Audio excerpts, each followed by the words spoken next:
Jerry Lee Lewis still alive, despite reports of his death. Rock and country legend Lewis, now 87, is still apparently alive and well in Memphis. Rock legend Jerry Lee Lewis is still alive, despite reports earlier today to the contrary, Entertainment Weekly reports.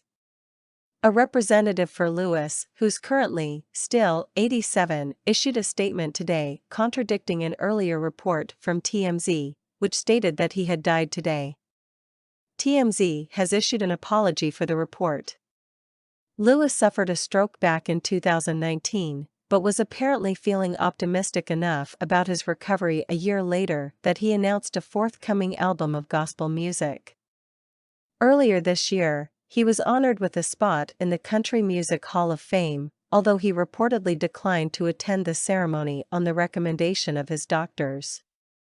He was also the subject of a documentary, Trouble in Mind, from director Ethan Coen, which came out earlier this year.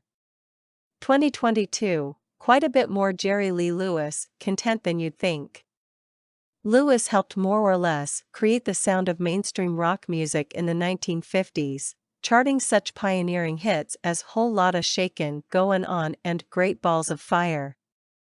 His career was massively derailed in the latter part of the decade, though, when it was revealed that he had married his 13-year-old cousin once removed.